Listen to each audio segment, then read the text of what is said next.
नमस्कार अमरावती. अमरावतीला शासकीय वैद्यकीय महाविद्यालयासाठी अमरावती शहरातल्या बडनेराजवळ एक जागा निश्चित करण्यात आलेली होती.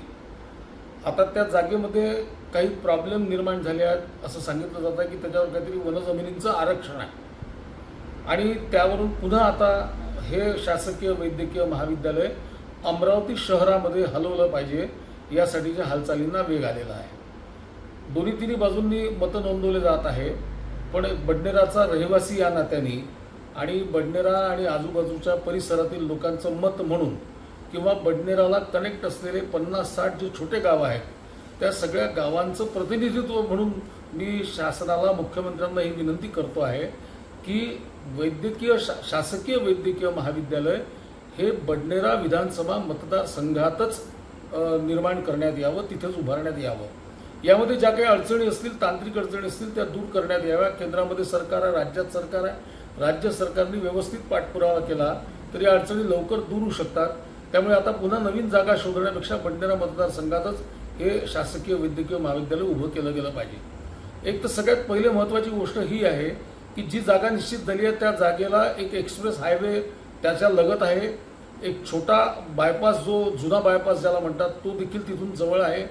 सगळे अप्रोचेस चांगले आहेत आणि अगदी सहजतेने सगळे लोक तिथे पोहोचू शकतील अशी ती जागा आहे. त्यामुळे तिथेच केलं पाहिजे. आणि दुसरा भाग असा आहे की अमरावतीला महानगरपालिकेचं जे रूप किंवा दर्जा प्राप्त झाला तो बडनेराच्या विलिनीकरणामुळे झाला आणि त्यामुळे अमरावती शहराचा, जुन्या अमरावती शहराचा विकास आणि बडनेरावर केवळ करांचा भुर्दंड ही जी मानसिकता, ही मानसिकता देखील योग्य नाही. प्रतिभाताई पाटील राष्ट्राध्यक्ष असताना त्यांनी खरं म्हणजे बडनेरा जंक्शन स्टेशनच मॉडेल रेल्वे स्टेशन करायला पाहिजे होतं. पण ज्या अमरावती शहरात ट्रेनच जात नाहीत मुळात, त्या अमरावती शहराला त्यांनी मॉडेल रेल्वे स्टेशन बांधलं. 2 गाड्या तिथून सुरू केल्या, त्या 2-3 गाड्या बडनेरात जाऊ नये म्हणून एक कॉर्ड लाईन टाकून त्या बडनेरापासून वळवल्या आणि थेट नागपूरकडे, जबलपूरकडे कशा जातील याची व्यवस्था केली. तर हा एका अर्थाने दुजाभाव आहे. ही मानसिकता अमरावतीकरांनी ठेवू नये. समतोल विकास कुठल्याही शहराचा झाला पाहिजे आणि म्हणून बडनेरा आणि बडनेराचा जो परिसर आहे, अर्ध अमरावती शहर किंवा अधिक अमरावती शहर जे आहे ते या भागात वसलेलं आहे आणि त्यांना हे वैद्यकीय महाविद्यालय हे सोयीचं होणार आहे.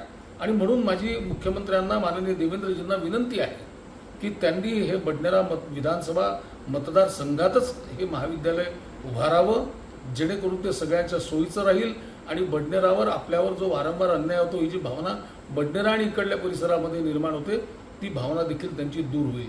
त्यामुळे मी एक पत्र लिहिलं आहे माननीय मुख्यमंत्र्यांना आणि त्यांना विनंती केली आहे की अमरावती शहरातल्या अमरावती विधानसभा मतदारसंघात हे शासकीय वैद्यकीय महाविद्यालय उभं न करता हे बडनेरा विधानसभा मतदारसंघात आणि जी जागा त्यासाठी सिलेक्ट केलेली आहे त्या जागेवरच ते व्हावं. त्यातल्या अडचणी दूर कराव्या.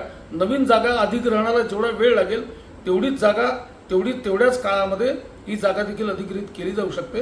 राज्य शासनाने योग्य पाठपुरावा केला तर ते तात्काळ होईल आणि म्हणून या भागातला प्रातिनिधिक स्वर म्हणून मी ही विनंती करतो आहे की हे शासकीय वैद्यकीय महाविद्यालय बडनेरा नजीकच व्हावं.